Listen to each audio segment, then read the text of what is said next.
Mike Bloomberg is affecting the campaign and finds them. Well, Bloomberg's $300 million ad spree has created a historic windfall for local TV broadcasters. Senator Elizabeth Warren attacked Michael Bloomberg over past accusations of sexual harassment.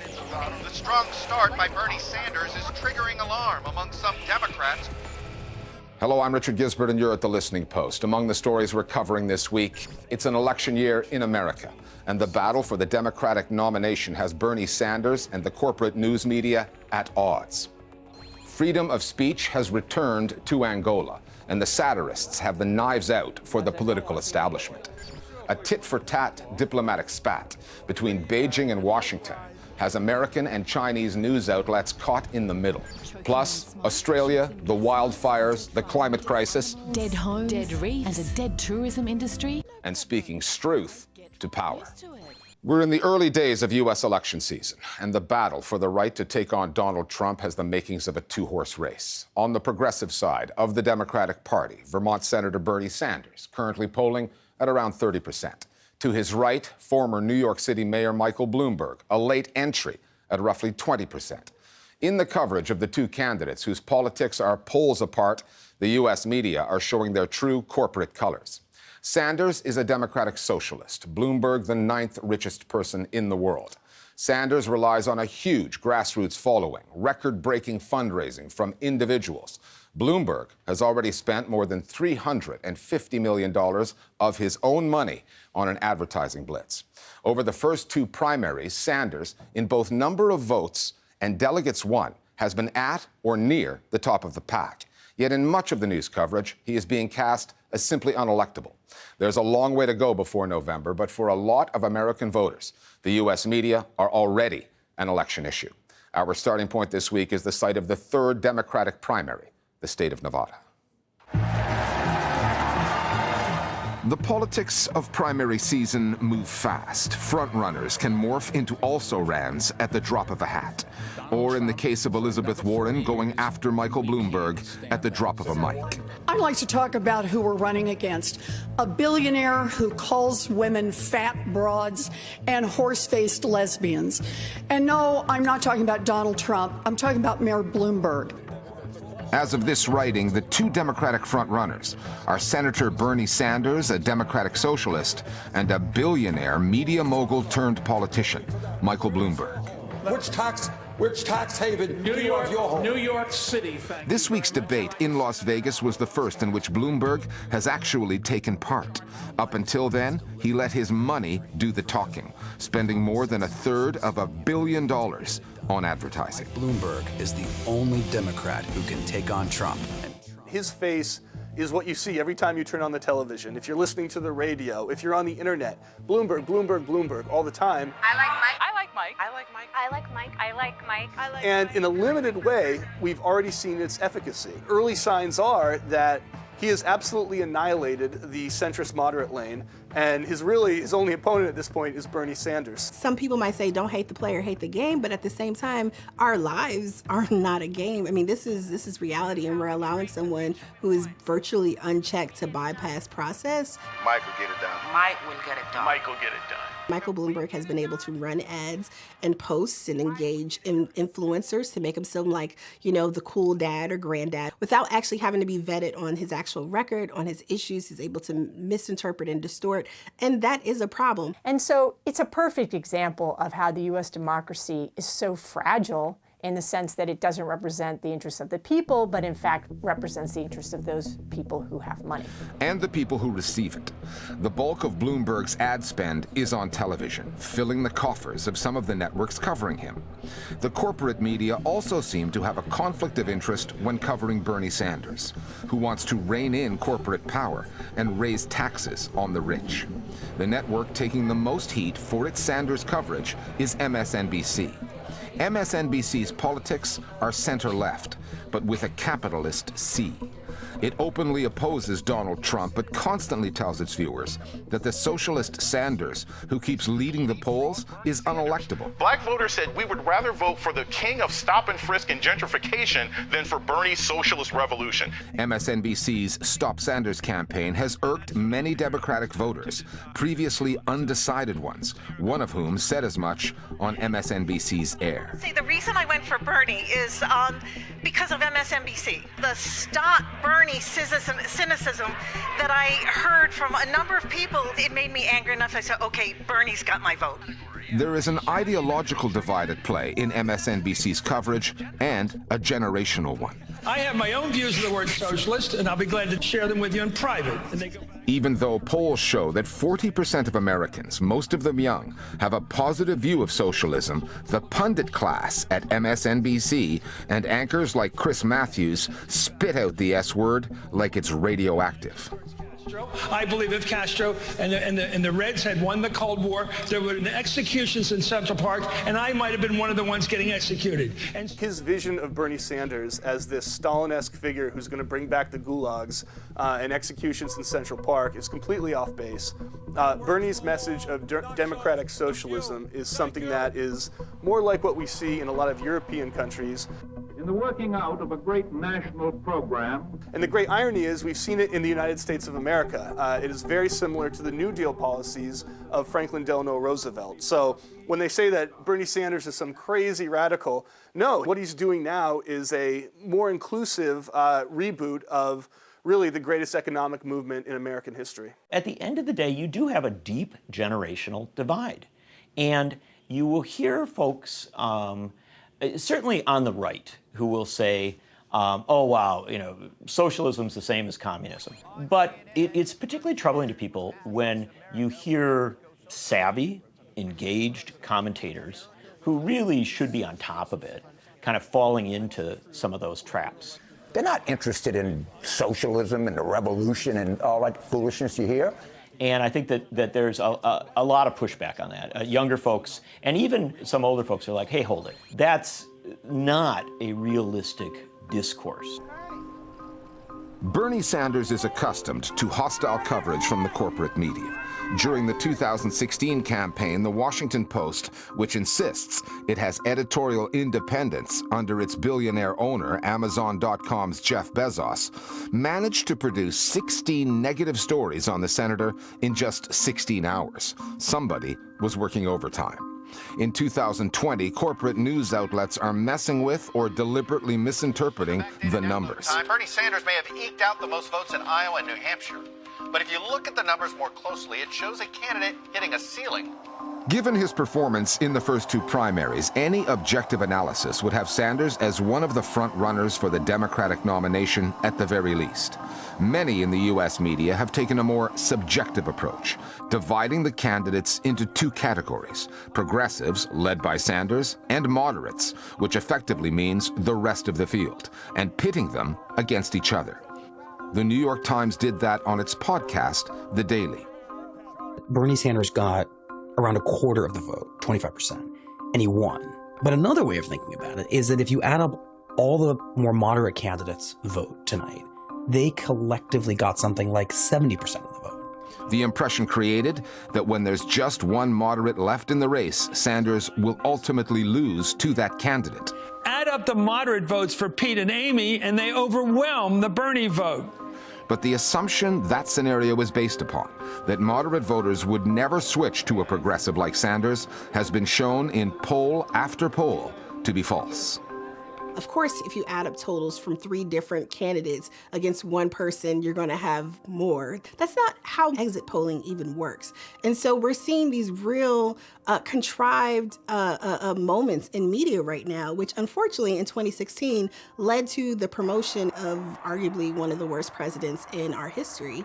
And we're seeing, unfortunately, a similar trend that will probably lead to a similar result. There is a tendency, even now, as Sanders leads in many polls, has had a considerable amount of success as a candidate, to say, well, he can't possibly win. That somehow he only has a narrow range of support. That's not reflected in the polling. The polling shows that Bernie Sanders could win the Democratic nomination. Doesn't say he will, but it says he could. One excellent example was what happened in New Hampshire. He has more votes, he gets more delegates, and instead of considering him the winner, the coverage in fact says, well, Sanders didn't do quite as well as he did in 2016 because then he had a much bigger lead over Clinton. The numbers are there, but the spin on the numbers is always seeming to make Sanders seem fragile, vulnerable, and as the news media likes to put it, unelectable. Michael Bloomberg, on the other hand, has the means to craft his own narrative through advertising. At $360 million and counting, the billionaire's spending a lot of money on ads. And as Elizabeth Warren told MSNBC's socialist-fearing Chris Matthews, after this week's debate in Nevada, there's plenty more money where that came from. He is about to drop tonight another $100 million in this Why would his performance lead to more spending? Oh, come on. In order to try to erase America's memory of what happened on that debate stage. Come November, the American media will undoubtedly characterize the election as a referendum on the Trump presidency. There may be even more on the line, however, than just the White House. If Bernie Sanders can get past the Democratic Party's old guard, overcome all those studio pundits, and ultimately prevail over the corporate journalistic forces aligned against him, American media and politics may never be the same.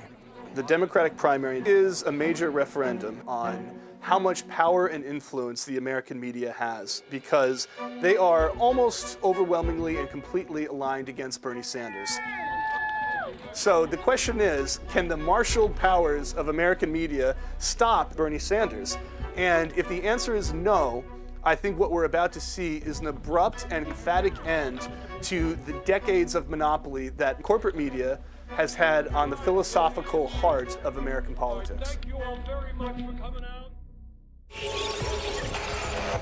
We're discussing other media stories that are on our radar this week with one of our producers, Johanna Hoos. Joe, tensions have been brewing between China and the U.S. over a number of issues, including trade, alleged intelligence operations, American support for Taiwan, a place you've reported from recently. And now the media have been added to this list of bilateral issues. In what way? Well, this past Tuesday, the State Department announced that it's now going to treat 5 major Chinese media companies as extensions of the Beijing government. We're talking about CGTN, China Global Television Network, as well as the Xinhua News Agency, China Radio International, China Daily, and People's Daily, which have been designated as so-called foreign missions, which basically means that the U.S. government no longer considers them journalistic entities, but companies that will have to comply with the same rules that govern embassies and consulates. So what kind of rules are we talking about? Well, these media organizations will have to disclose the names of all their personnel, who they hire, who they fire, and they'll need the U.S. government to sign off before they can lease or buy office space. Now, the State Department said that these news outlets are part and parcel of China's propaganda machine, and that the fact that they are owned and controlled by the Chinese government means that they basically meet the definition of a foreign mission. So roughly 24 hours later, Beijing expels 3 reporters working there for the Wall Street Journal. Coincidence? Well, the timing certainly is suspicious. Beijing says that their credentials were revoked over an essay the paper published on its opinion pages earlier this month on the coronavirus, titled China is the Real Sick Man of Asia. And the Chinese state officials said that Chinese people do not welcome the media that publish racist statements and smear China with malicious attacks. Now, as for the journalists expelled, 2 Americans and an Australian, their names weren't even on the piece. It was written by an academic based in Washington. Okay, thanks, Joe. To Angola now, which made headlines last month after the Luanda leaks story leaked documents that exposed how Isabel dos Santos, the daughter of the former president, used her family connections and her privilege to build a multi-billion-dollar empire. Her father, José Eduardo dos Santos, was Africa's 2nd longest-serving president. He ruled the country for 38 years before retiring in 2017. President dos Santos repressed his political opponents and the Angolan news media, leaving very little room for dissent. However, his successor, João Lourenço, has promised a new era of media freedom and has actually treated some journalists jailed under dos Santos as heroes. In this new climate, one particular form of dissent has flourished, satire. Ever since the colonial era, Angolans have used political humor to make some serious points about the powers that be. We spoke to two of the country's most accomplished satirists, one a comedian, the other a cartoonist, about their craft and the medium through which they see politics in Angola. A última vez que chamaram o presidente ao tribunal, sabe-se o que é que aconteceu, né? Aconteceu o quê? Nada. Sejam bem-vindos ao Só Para Saber. A minha carreira de comediante começa provavelmente quando eu ainda sou criança.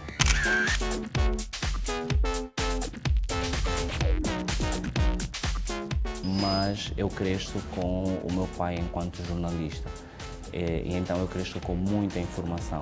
Mas enquanto estou a crescer, estou a ter noção de que aquela informação é muito aborrecida para mim. É uma coisa muito séria, muito de drama.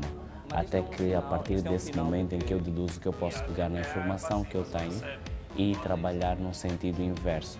Isabel dos Santos disse em alto e bom tom para todos ouvirem que nunca utilizou dinheiro do Estado. Até porque no tempo do pai dela, o Estado era o pai dela. Logo ela usou o dinheiro do pai dela, com toda a legitimidade. Mas em 2012, quando eu acabo o meu curso, os humoristas que existiam estavam ligados ao poder e por força disso eles acabavam por não poder gozar com o poder. Senti-me no direito, passa a redundância, de poder gozar com a classe política. Inédito em África. Ali babai os 40 ladrões constituídos arguídos. Eu sou cartunista e, portanto, eu faço cartoons. Eu sinto que tenho uma obrigação moral de desempenhar o meu papel o melhor que eu posso e é satirizando.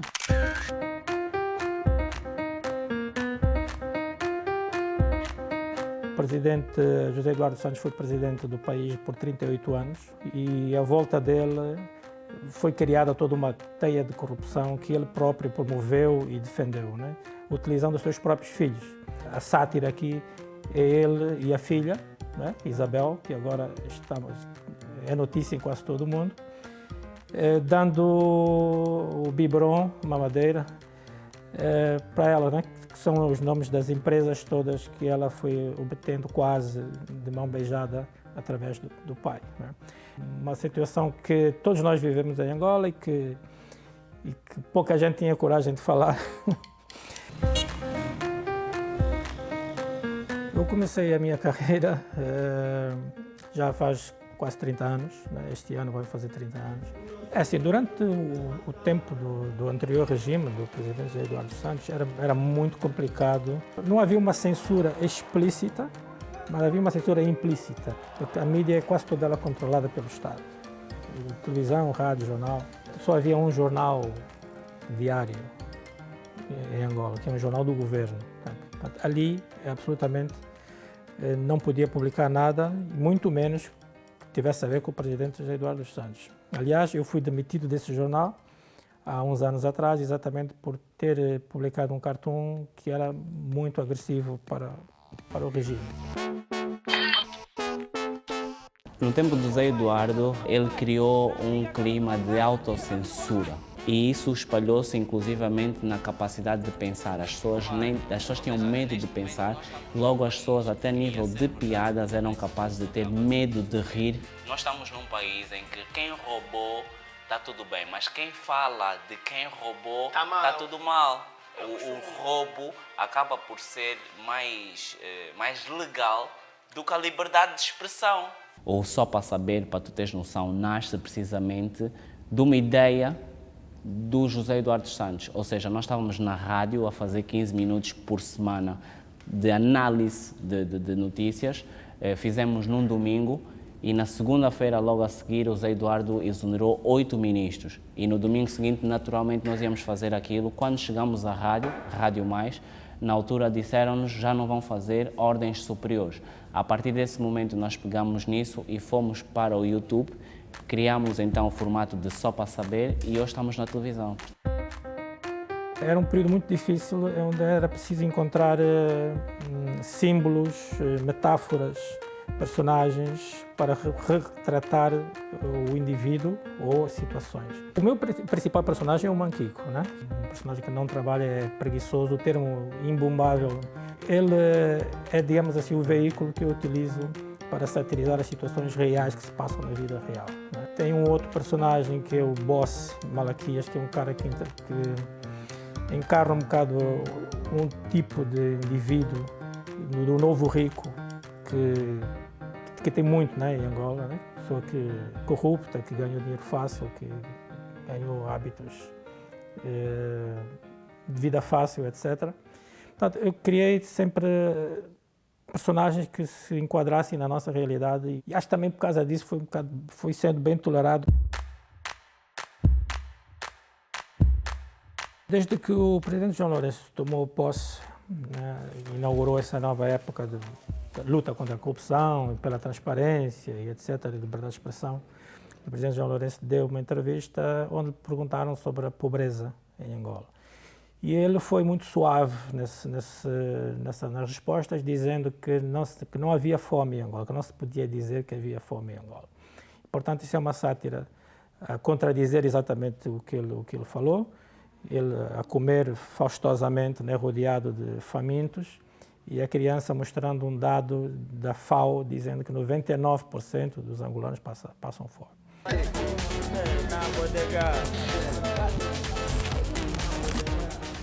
Acontecia muito antigamente de se gozar com o Zé Eduardo e todo mundo ficava contra ti. Hoje tu gozas com o João Lourenço e todo mundo tem noção que é só mesmo isso, um gozo. Camarada Presidente, estamos mesmo à espera da sua declaração de fortuna, nesse caso, porque o exemplo vem mesmo de cima.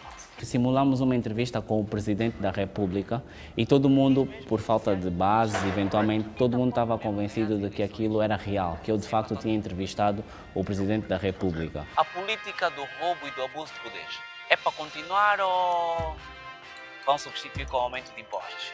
Não houve nada de consequência a isso, porque trabalho é trabalho.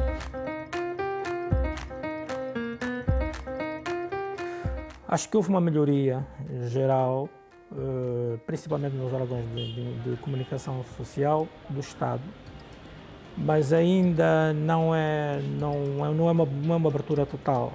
Foi uma mudança de presidente que está a instaurar uma série de reformas, mas o partido é o mesmo. Ainda é muito controlada essa informação, a informação que é dada, que é vinda a público.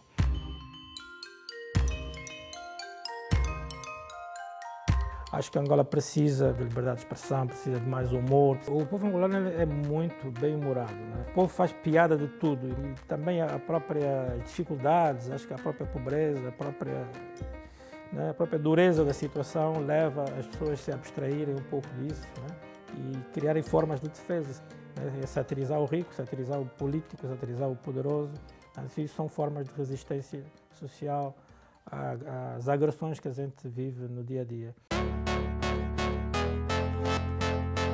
Mas aqui dá para gozar com tudo, sabes? Por exemplo, as estradas. De que as estradas estão uma porcaria e o homem das estradas, o homem responsável pelas estradas, está podre de rico. É extremamente importante, na minha perspectiva, nós chamamos a atenção da sociedade. A sátira deveria servir para que os nossos políticos percebessem os seus erros e melhorassem com eles. Vai contribuir também para que nós não tenhamos outra Isabel dos Santos. E se assim for, para mim já é muito bom. Governo de Angola nega negociações com Isabel dos Santos. O governo não sabe negociar e a Isabel já admitiu que não é bom em conta. O que é o artista? O artista acaba por refletir aquilo que ele sente, aquilo que ele vê. E o humorista, afinal, não é palhaço. Por norma, é bem mais inteligente que isso. Atenção, sem desmérito aos palhaços, porque eles estão lá na Assembleia e fazem um belo trabalho. And finally, millions of acres of scorched earth later, most of those Australian wildfires are now out or under control. This wildfire season, which scientists say has been made much worse by climate change, has led to calls for a total overhaul of Australia's policy on the climate. But the government, with its close ties to the coal industry there, isn't about to do that. The Juice Media is a production house based in Sydney. It's been serving up what it calls its honest government ad series. This next video explains that all those in power really want Australian citizens to do about the changing climate is to just get bleeping used to it. They are Australian, after all. We'll see you next time here at The Listening Post.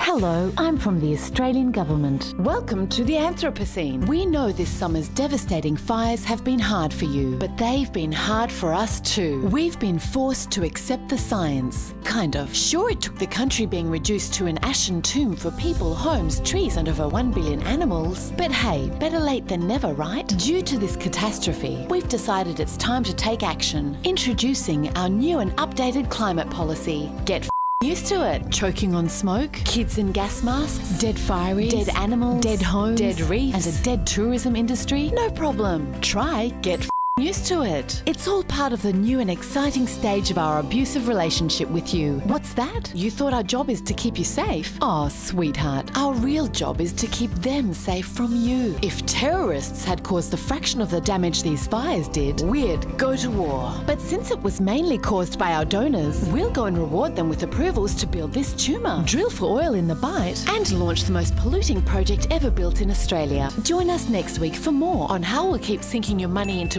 grants and tourism ads rather than properly funding fire services and clean energy. Australian Government. So where the bloody hell are you? No, seriously, we can't see you through all the smoke.